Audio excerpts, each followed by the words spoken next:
Hi everyone, it's Faithful again on Dr. Osawe's Small Bites. Well, I know it's been almost 2 months, actually 2 months exactly, since I last had anything posted as per the podcast. I am so sorry. The last 2 months has been really interesting for me actually, and I just had to prioritize, like I did talk about in my stress episodes. For me, it's God, family, and everything else. Well, family I had to focus on because there were things that I had to take care of, especially given the craziness of work the last 2 months. So I do apologize, and I want to make sure that moving forward, I do stay consistent every 2 weeks to have something out there.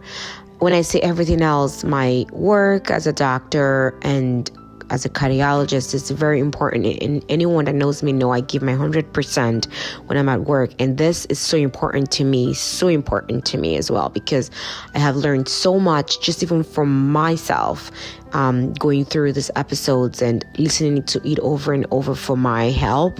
And it's so funny, I saw one of my attendings at work a couple weeks ago, and he said to me, "Oh, you know what, this episodes I really have listened to, and it reminds me of things that I forget.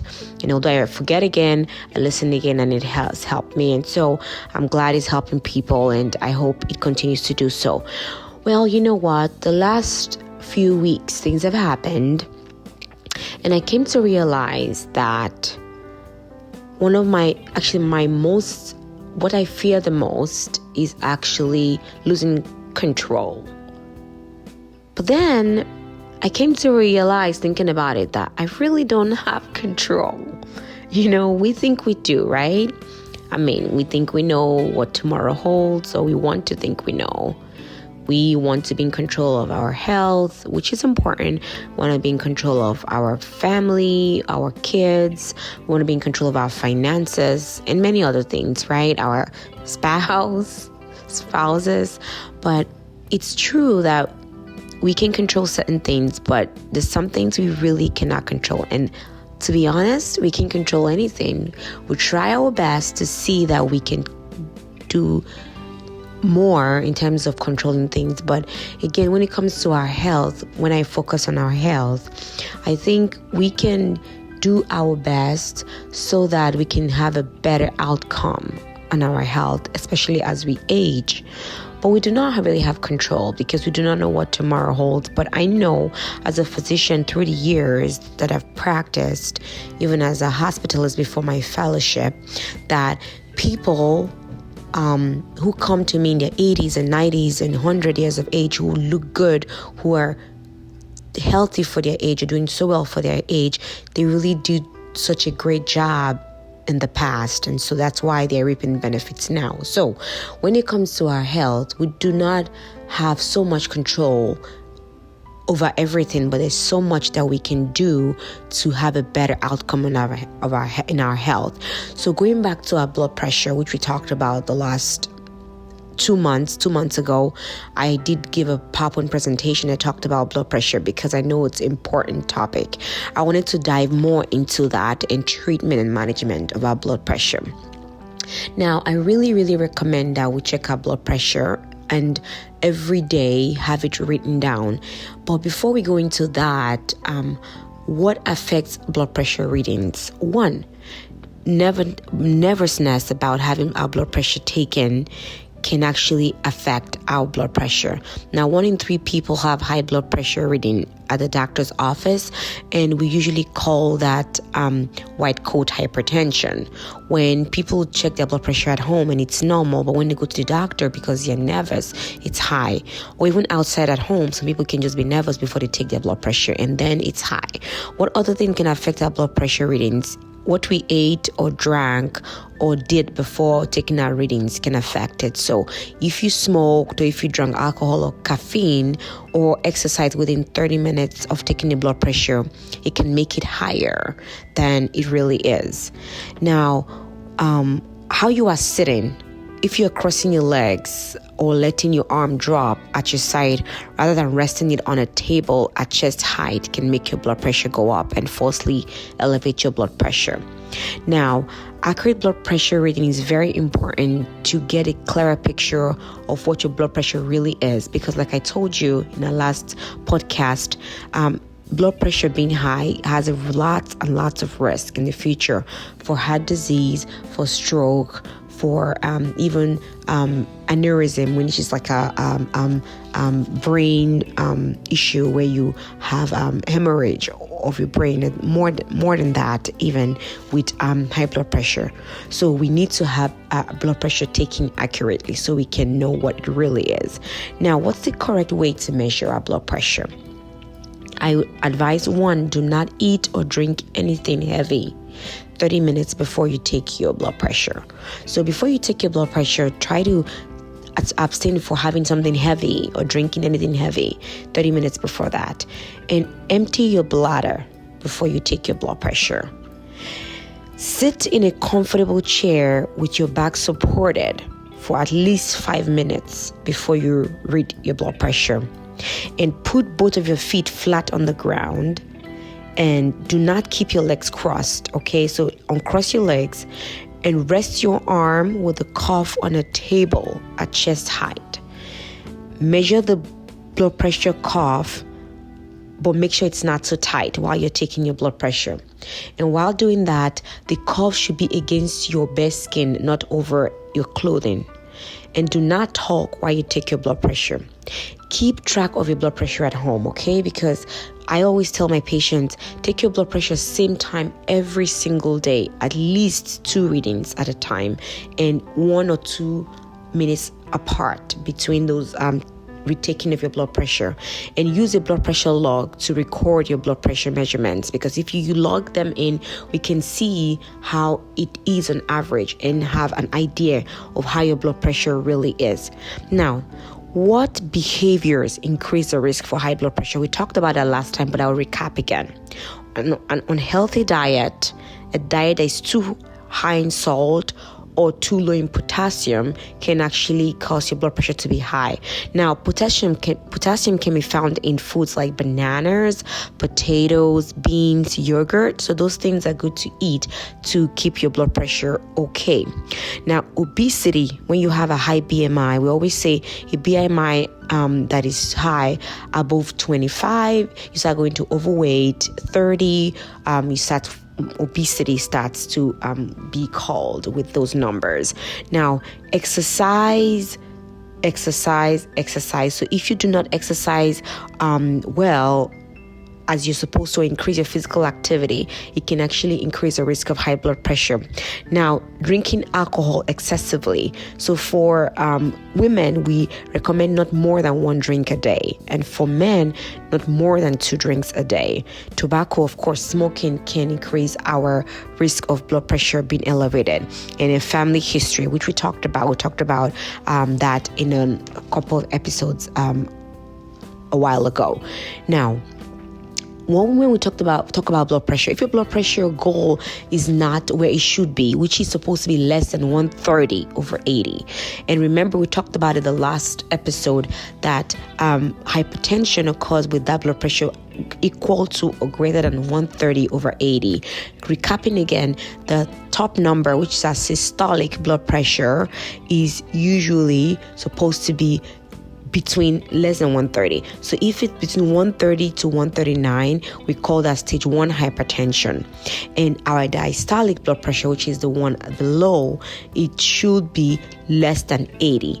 If it's between 80 to 89, that's stage 1 hypertension. So 130 to 139 over 80 to 89 is stage 1 hypertension. Stage 2 hypertension is greater than or equal to 140/90 or greater. Again, just to recap, as I told you before, the top number, which is our systolic blood pressure, is what when we check our blood pressure, when our heart beats, that pressure that we need to have blood pressure go forward is our systolic blood pressure. When our blood pressure relaxes, that's our diastolic blood pressure. So that's the blood pressure that we the pressure we need to relax, or when our vessels are relaxed. That's the diastolic blood pressure. Again, I always want to say that when we have our goal more than 130/80, we should talk to a doctor so that we can talk about ways to change or mitigate or treat our blood pressure that is elevated. Now, what are the blood pressure medications we can take to decrease our blood pressure if we have hypertension? There are blood pressure medications, one, that can cause our body to get rid of water. Now, the amount of water and salt in our body is important. If it's too high, it can cause high blood pressure. So we can take medications that can keep our water and salt in a healthy level. Those medications are called diuretics. Examples of those are hydrochlorothiazide, Lasix, clothalidone. You may be taking one of those medications. Those are called diuretics. And side effects could be increased urination. People go urinate a lot when they're on those medications, but that helps to get rid of water and salts in our body. Some people can lose electrolytes like potassium and cause what you call hypokalemia with a low potassium level. Another kind of blood pressure medication that we can take can relax our blood vessels. They are called vasodilators. Example of those medications are hydralazine, minoxidil. That's another medication too that can relax our blood vessel. The third kind of medication that we can take that for our blood pressure can make our heart beat with less force. We call those afterload reducing agents. So afterload reducing agents such as angiotensin converting enzymes or angiotensin ARBs. Example of those medications that are ACE inhibitors are valsartan, lisinopril, captopril, benzapril. The other one which we take, we call them losartan, candesartan, valsartan. All those medications too can make our heart beat with less force. You may be taking those medications, so you may know what I mean if you take them. Another kind of medications that reduce blood pressure are calcium channel blockers. They relax the muscles of the blood vessels, such as nifedipine, amlodipine. We also have medications like diltiazem. The other name of that medication is cadazem. Those medications, they relax the muscles of the blood vessels. They are calcium channel blockers. Another type of medications can block nerve activity that can restrict your blood vessels. Examples are alpha and beta blockers. Such like alpha and the beta blockers, carvedilol, labetalol. Another type, beta blockers, which block just the beta receptors, metoprolol. The other name of the medication is Lopressor or Toprol XL. Now we have aldosterone antagonists. Example of those medications are spironolactone, eplerenone. They actually are used more to treat resistant hypertension. There are different kinds of hypertension. We have, like I told you, stage 1 hypertension, stage 2 hypertension.